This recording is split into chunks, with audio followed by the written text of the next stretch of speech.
Welcome to episode 175 of the Lone Hockey Podcast. For today, we're going to be talking about some standouts in last night's matchup between Canada and Germany.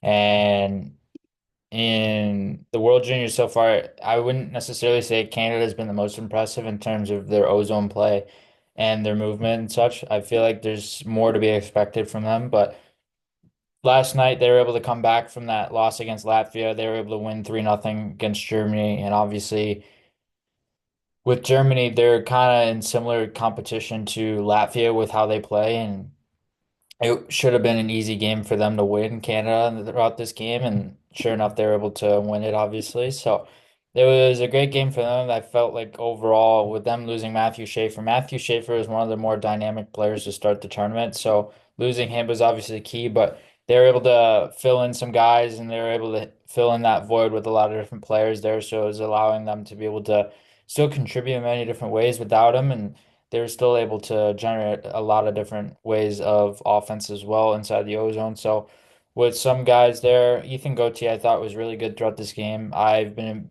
a massive fan of him to start this tournament. This is again my first time really seeing him on an in-depth level. I feel like with him what really stands out is the skating, the straight line speed, and then you notice some east-west ability. Well, I feel like he's going to fit Tampa's system of play, and especially in their ozone movement, really well, just because of his ability to control offensive situations, control the rush, and be able to manage the tempo of play. And he's a guy that's been standing out to me all across this tournament. I've noticed him every single game. He's been checking guys. He's been physical. He's just been very noticeable. Jet Luchenko's been a guy who's been very reliable and steady as a centerman who can play both sides of the puck. He's very engaged positionally. He's aware. He understands how to stay above pucks. He understands how to be involved in offensive situations, be involved in the forecheck. He's an all facets player. He's a guy that obviously to start the season with Philadelphia, you have to play in D zone situations and have to be reliable defensively to play under John Tortorella, and he was able to do that. Did a really good job with that, and he's really noticeable from that perspective. And he was really fun to watch, really exciting to watch. I really liked Easton Cowan once again. I felt like his movement was cleaner.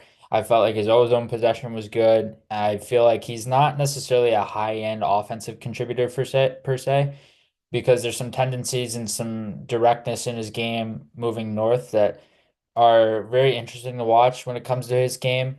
And when I notice the East-West playmaking, I notice it more as a passer than a shooter. He's got a good shot and he's not afraid to use it from anywhere in the zone. It's just he's more reliable as a passer to me, and he stands out more as a passer. I just feel like his playmaking sense and his ability to read situations in large part comes from his past first game. So he was really good drive and play in that situation, and from that perspective, he was really noticeable. Of course, you have the D pairing with Sam Dickinson and Oliver Blanc. I thought those two were really strong throughout this game. Oliver Blanc, he's a really interesting guy because he's not necessarily the best skater on his edges. He's not necessarily the fastest when it comes to pivoting. I noticed this especially in one-on-one situations and entry denial situations when it came to his game. But his puck movement, his puck transporting, his ability to stretch the play up ice is really noticeable. I felt like he did a really good job of doing that yesterday. He was really noticeable there. And some other guys. We didn't see Porter Martone yesterday. He was scratch.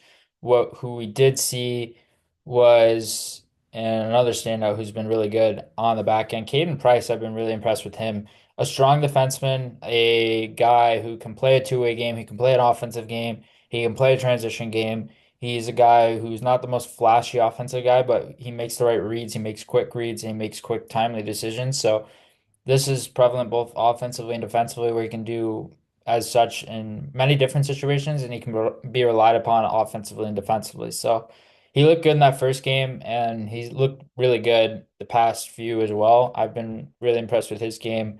And Braden Yeager, of course, he likes to go by Yager, but I like to say Jaeger, but with him anyway, I really like his two-way play, his ability to activate in the ozone, his ability to be a threat coming down the flanks and also coming down the slot. He's a very big threat offensively, and he's moving with speed. And when he's moving consistently with speed, he's hard to stop. So you want him on offense, you want him driving the play, you want him being involved. Tanner Molendyk was really good offensively, walking the line, being able to be a guy who can be a power play contributor and be relied upon offensively.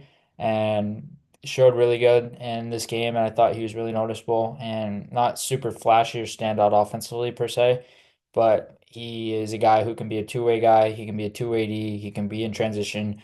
He can activate many different situations, and he can be reliable in those as well. So he was really good, and just a lot of guys in Canada who bring physicality from their back end. Like you look at guys like Molendijk, Andrew Gibson, Sawyer Manil, I believe if I said that right.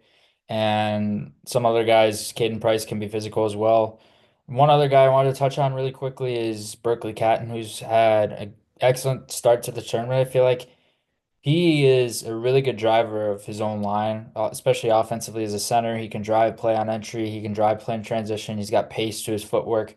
I feel like in a few years of time, he's going to fit Seattle's system really well just because of the translatability of his playmaking and the playmaking flair, but also the small area sequencing.